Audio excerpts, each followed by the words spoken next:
Fala turma! Aqui é Vinícius Eufrásio para mais um vídeo no canal da Musicar. Eu tô sempre aqui toda semana trazendo ideias de atividades e principalmente brincadeiras. Mas hoje eu quero conversar com vocês sobre o quão importante é de fato a gente levar a brincadeira para a sala de aula e como que a brincadeira contribui com o desenvolvimento das nossas crianças. Muitas das vezes a gente leva as brincadeiras para a sala de aula sem refletir exatamente por que disso, não é mesmo? Então fica comigo até o final desse vídeo. E claro, já deixa aqui um like na confiança porque o conteúdo vai valer a pena. Vamos lá?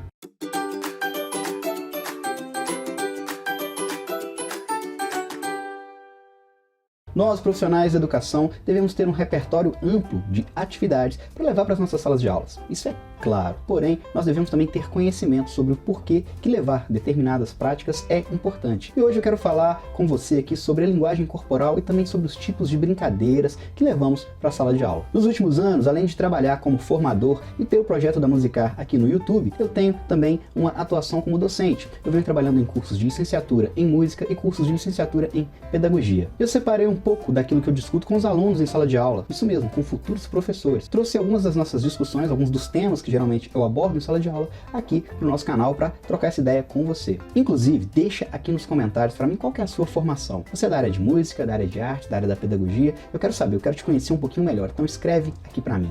Bom, vamos agora lá para a tela do meu computador, porque eu preparei alguns slides para poder explicar melhor os conteúdos do vídeo de hoje. Bora lá? Vamos começar falando sobre a linguagem corporal, que é uma forma de comunicação, pois liga aspectos motores, cognitivos e sociais. É por meio do corpo que expressamos desejos, frustrações e ansiedades. A criança consegue se organizar, assimilar e identificar conceitos utilizando o seu corpo como uma forma de expressão. Nós temos que ter em mente que a criança se expressa corporalmente por meio de dois tipos de atividades, ou dois tipos de brincadeiras, aquelas que são livres e aquelas que são dirigidas. As brincadeiras do tipo livre são aquelas brincadeiras que partem do próprio desejo da criança e que não possuem necessariamente a intervenção de um adulto, embora muitas das vezes o adulto pode preparar o contexto no qual essa criança vai brincar e realizar ali as suas práticas. Por outro lado, nós temos o tipo de brincadeira que é uma atividade completamente dirigida, que normalmente é o tipo de brincadeira mais utilizada nas salas de aulas. É aquela em que o professor direciona ações. Esse tipo de brincadeira é caracterizado pela interferência direta de um adulto. Nesse caso, o professor é quem direciona as regras e os acontecimentos que vão acontecer nesse tipo de brincadeira direcionada. As brincadeiras livres normalmente são guiadas pelo imaginário da criança, mas isso não significa que nas brincadeiras dirigidas, nós, professores, não possamos usar também desse mundo imaginário, desse mundo de faz de conta, para brincar com as crianças. Um exemplo disso é a brincadeira da varinha mágica, que eu costumo falar dela aqui no canal. Inclusive, vou deixar o link aqui na descrição, dá uma olhadinha que eu acho que você vai gostar muito. A brincadeira da varinha mágica é uma brincadeira na qual o professor realiza vários comandos, convidando as crianças a se transformarem em vários bichos, em vários seres. E é uma brincadeira que utiliza muito do mundo imaginário, que as crianças criam quando elas se transformam em animais. De forma geral, nós podemos considerar que as atividades que nós realizamos em sala de aula, especialmente na musicalização infantil, são atividades motoras. E tendo isso em mente, eu trouxe aqui alguns tipos de atividades motoras para que você possa entendê-las. Temos que ter em mente que as atividades motoras se dividem em especialmente 3 categorias. E são elas as atividades estabilizadoras, as locomotoras e as manipulativas. As atividades estabilizadoras são responsáveis por trabalhar noções de equilíbrio com a criança. As atividades locomotoras, como o próprio nome diz, trabalham movimentos relacionados à locomoção. E as atividades que denominamos como manipulativas são aquelas atividades que trabalham a interação do corpo da criança com objetos externos. De forma geral, eu posso te dizer que nós utilizamos um grande mix de atividades estabilizadoras, locomotoras e manipulativas, porque afinal a criança, para alcançar o seu desenvolvimento global, ela precisa desses 3 tipos de movimentos corporais. A atividade estabilizadora ela é a base para a realização de outras atividades, porque toda atividade necessita de noções de equilíbrio. E dentro desse balainho de atividades, nós temos aquelas que estão relacionadas a pular com o pé só, caminhar para a direita, caminhar para a esquerda, exercícios de equilíbrio e também de direcionamento. As atividades locomotoras são aquelas que possibilitam que o corpo se movimente pelo espaço. São atividades de andar para frente, andar para trás, rastejar, pular, caminhar, enfim, qualquer atividade que esteja relacionada à locomoção. Por sua vez, as atividades manipulativas são aquelas que envolvem a manipulação de objetos. E elas estão relacionadas também com movimentos da nossa corporeidade, como o puxar, o segurar, o empurrar, o balançar e assim por diante. Por exemplo, tocar instrumentos na aula de música é uma atividade que tem, por primazia, movimentos de cunho manipulativo. Contudo, o que traz mesmo uma riqueza para as nossas aulas é a mistura que nós fazemos entre esses vários tipos de atividades. Mas é muito importante que nós tenhamos em mente quais são eles e qual a sua importância dentro do desenvolvimento global da criança.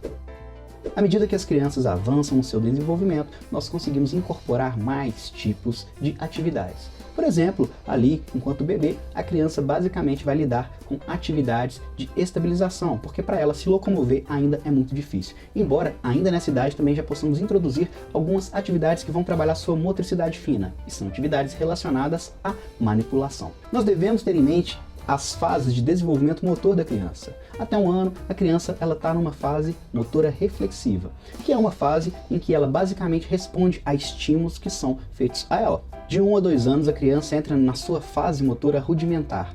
É aquela fase na qual ela ainda não tem muita segurança sobre os movimentos e na qual ela começa a ganhar mais segurança para se locomover. Contudo, a partir dos 2 anos, até ali por volta dos 5 anos de idade, ela começa a entrar na fase motora fundamental, que é a fase em que ela vai adquirir capacidade de realizar a maioria dos movimentos básicos que nós realizamos. Então, a partir dos 6 anos, ela entra na fase motora especializada. É a fase em que ela vai desenvolver habilidades mais específicas. Inclusive, é talvez a melhor idade para que a criança possa começar a aprender de fato um instrumento musical que irá exigir dela o desenvolvimento de uma habilidade específica. À medida que a criança cresce, ela passa por fases motoras diferentes, e é em cada uma dessas fases que ela vai adquirindo a capacidade de realizar diferentes tipos de movimento e vai desenvolvendo as habilidades que são essenciais para a sua vida. Nós não podemos nos esquecer que cada criança tem o seu próprio ritmo de desenvolvimento. O que isso significa na prática? Que nós, enquanto educadores, devemos auxiliá-las no seu desenvolvimento global. E por que a brincadeira é, enfim, tão importante? Se nós utilizamos brincadeiras de roda, brincadeiras cantadas, brincadeiras com movimentações,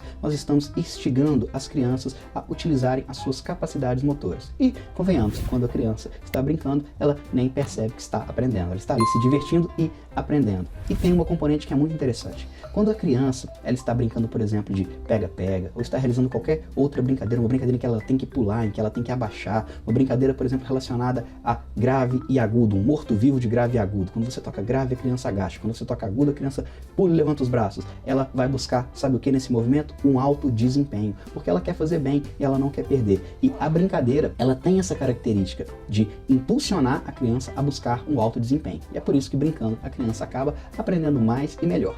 Quando as crianças brincam, elas sentem prazer, pois o brincar estimula a criatividade, dá liberdade e, em especial, estimula as crianças a buscarem o seu melhor desempenho motor.